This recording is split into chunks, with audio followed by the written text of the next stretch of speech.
Alper Show on Canada Talks. Hey everybody, we're back celebrating a major highlight in holiday television, featuring the one-of-a-kind musical event special called A Celtic Family Christmas. It premieres this week and all through December, and it's starring acclaimed Canadian Celtic music superstars Natalie McMaster and Donald Leahy, and their 7 talented children. It's a great hour filled with song and dance and seasonal surprises for the whole family to enjoy. Natalie and Donald were here. We just talked to Sean Hook, who is also a musical guest on that very program. So if you missed that, you can check out the app anytime. And you're also going to see and hear my next guest. Her name is Jackie Evancho. Now, she was the worldwide sensation when she was only 10 years old.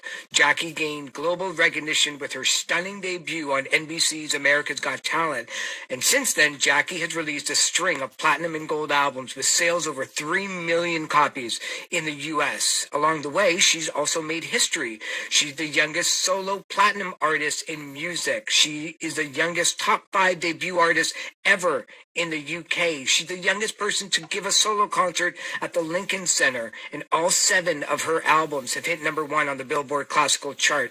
Her success is unparalleled in the music industry, and she's also one of the movers and shakers in Billboard's annual list of the 21 under 21. You can go to JackieEvanshow.com for all the details. I'm so happy to have her on the program. So Jackie, back then when you were 10 years old and fame hits you so fast from winning America's Got Talent, what or who kept you grounded?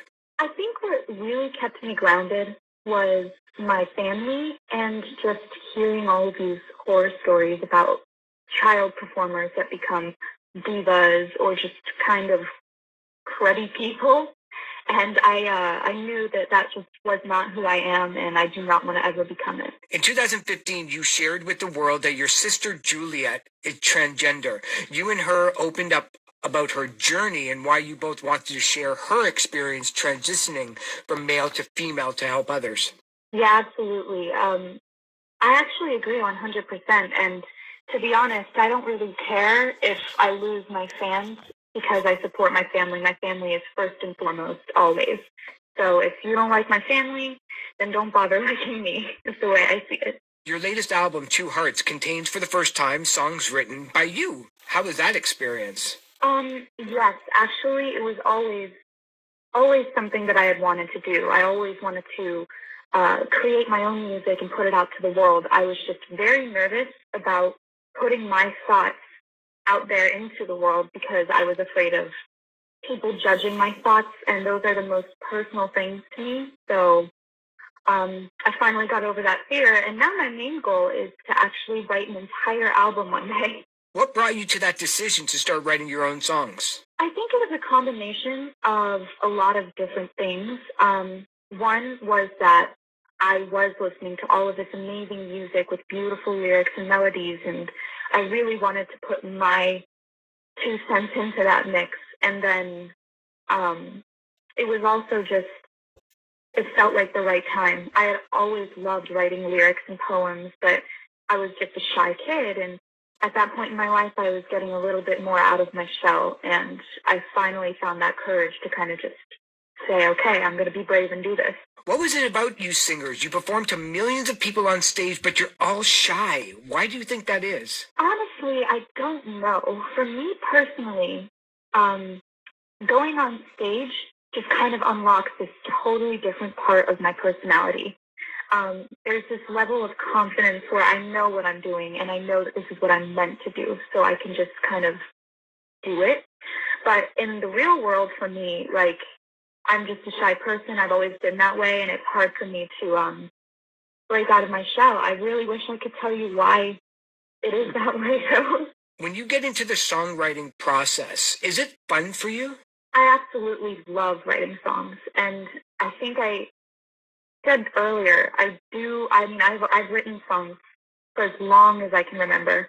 And actually, I was signed to a writing company when I was 10 years old, just because I was so enthusiastic about writing, and I had this book full of my ideas, and I guess they saw promise.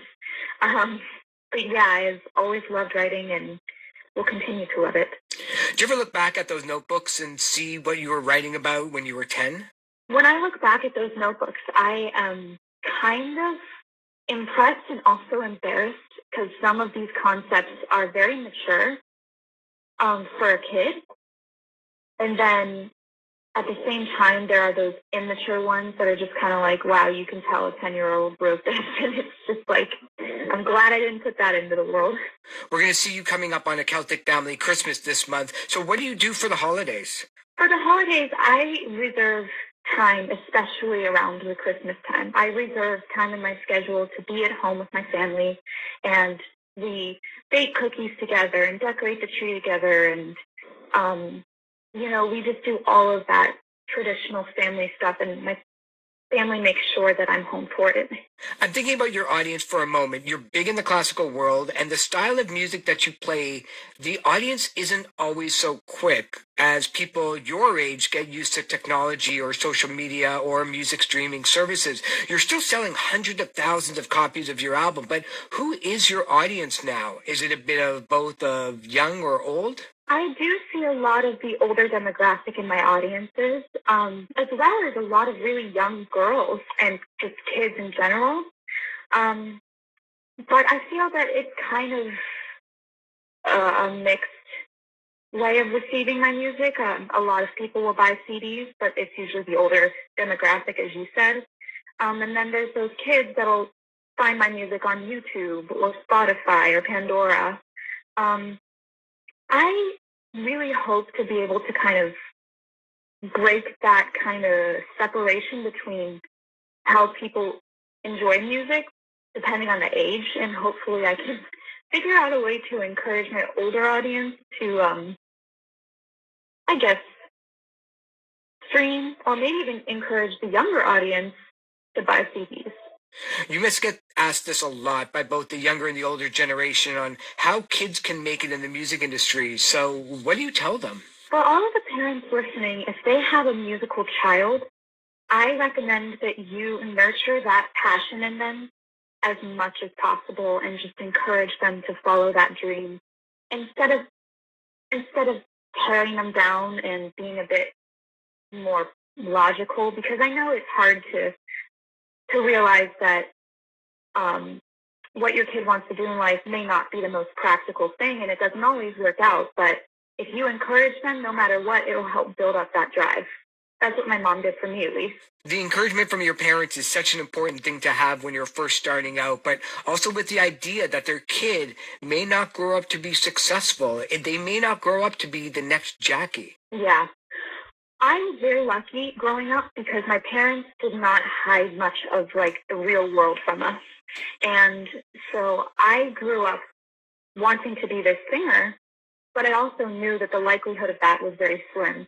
So I made sure to graduate high school and study hard and have good grades so that if singing didn't work out, that I would have something to go off of instead.